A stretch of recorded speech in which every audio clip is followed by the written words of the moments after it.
Okay, so now in the second part, we're going to talk about how to use this normal distribution. So there's something I want you to know. I want you to know that when you look at this curve, if you were to look at all the area that's underneath this curve, inside right here, all of this area has a total equal to 1. Or in other words, 100% is shaded. So you can talk about the amount of material under this curve, the total, being the number 1.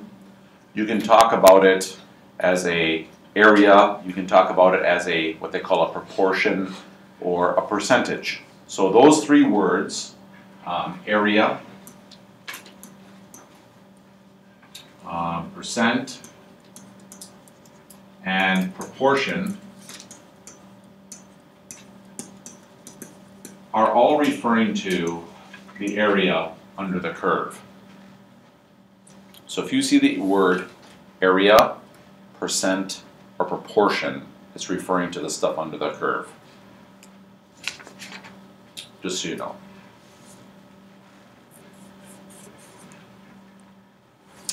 Now here's one of the reasons why I sometimes don't use my calculator. Let's look at this first problem. It talks about the distribution of the heights of young women from 18 to 24, which is merely a descriptor. It's not actually the math that we need. Is approximately normal. That means it looks like that curve that we just got done talking about. And it has a mean of 64.5. That's the mu, or the x-bar, right in the middle of the curve. And it has a standard deviation of 2.5, bless you. That means that when you go out for each standard deviation, you're going to be 2.5 away, either below or above 64.5.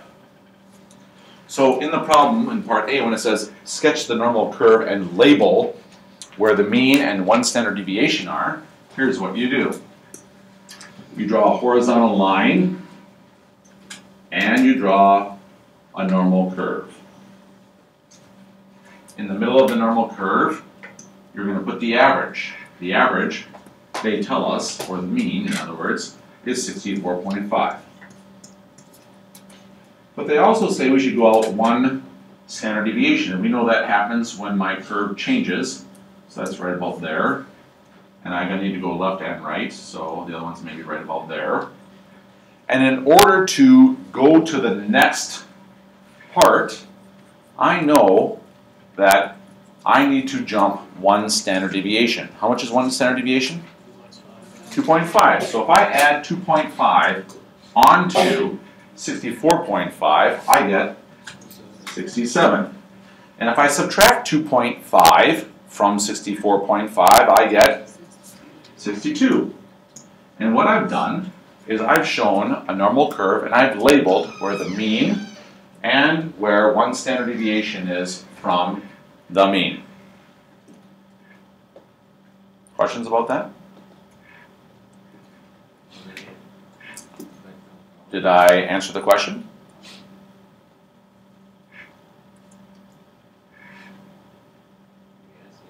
Done. Super easy. No calculator necessary. Let's try the next part. So the next one says, let's do a normal curve again and shade the portion that's between 59 and 62. So here I go again.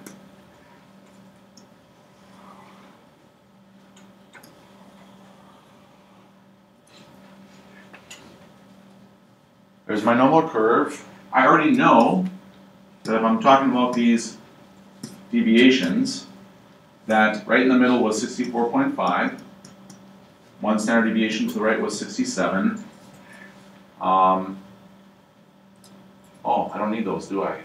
I need to get to 62. 62 is over here. And 2.5 less than that is 59.5. Uh-oh. I need to start at 59, so I need to go one more standard deviation. And so if I go one more standard deviation, take away 2.5, that's 57. because they told me that I need to talk about the numbers 59 and 62.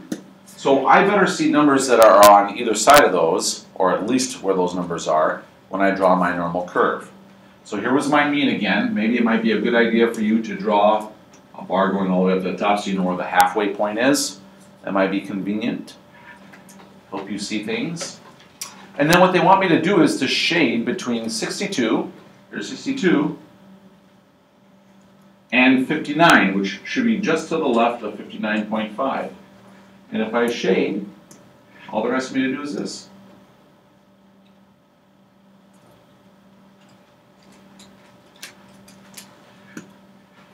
There are all the numbers in between 59 roughly on the picture, because it's really hard to see, I guess, and 62.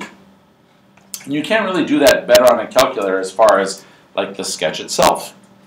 So I've shown the standard deviations with the mean, and I showed where the sketch would be if I were to shade it in. Okay, so this is information without a calculator. And notice that each next bar is one standard deviation above or below the window.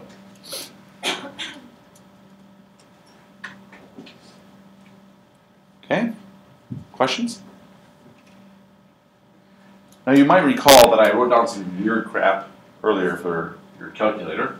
So I'm just going to talk about one thing really quick, and then we're going to actually do a problem with your calculator.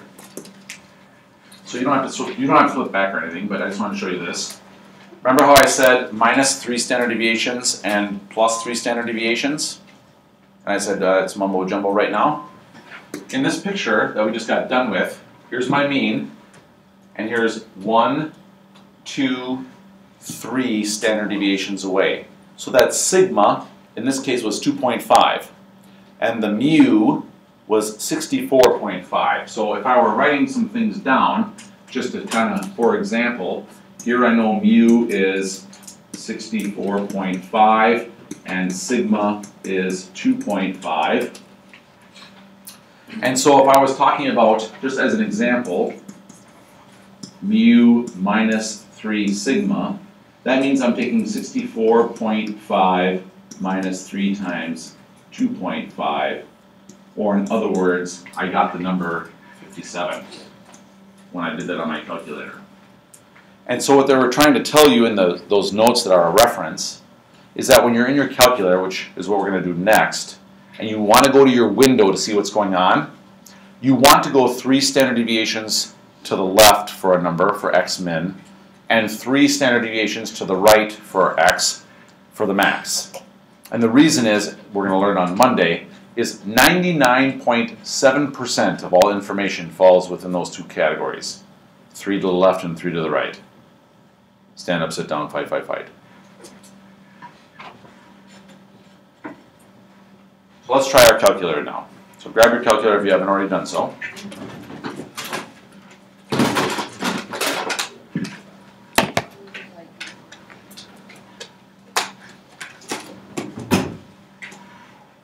And so what we're going to do is we're going to do all this information, but we're going to do it all on the calculator. Okay, bless you. And what I'm going to do is I'm going to draw the picture first without the calculator, and then I'm going to show you on the calculator. So let's look at this standard normal curve. So here's my standard normal curve. Looks like this. And I need to have my numbers on there. So my first number is my mean. And they tell me that my mean is 63.1. Remember that means that it's mu. And then my standard deviation, 4.8, that's sigma. And if I want to draw a graph, then I'm going to go 3 of these sigmas away from 63. So I'm going to add 4.8 each time, and I'm going to do that 3 times. So first of all, just to draw my picture on my paper, I'm going to go with 63.1 plus 4.8, and that gives me 67.9. And then if I go another standard deviation, so I add another 4.8, that gives me 72.7.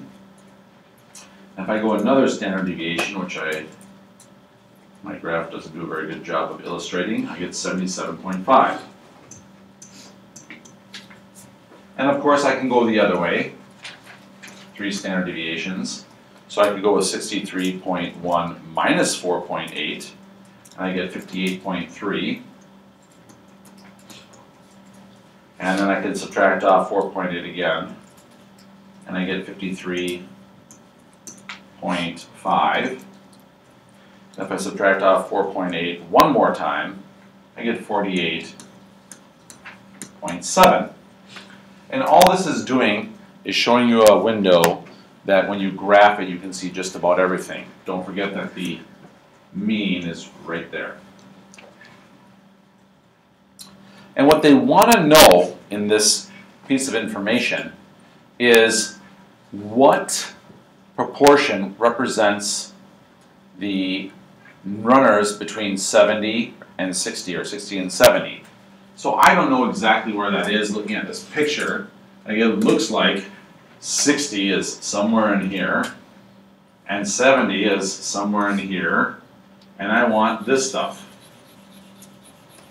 So there's the shaded amount.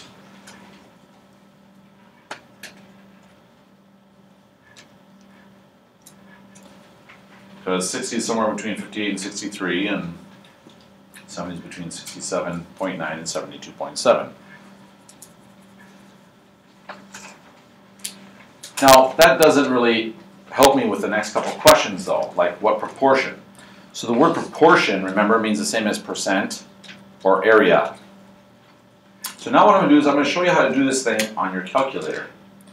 So if you want to flip back and look at the reference about how to put this in your y equals, goes kind of like this.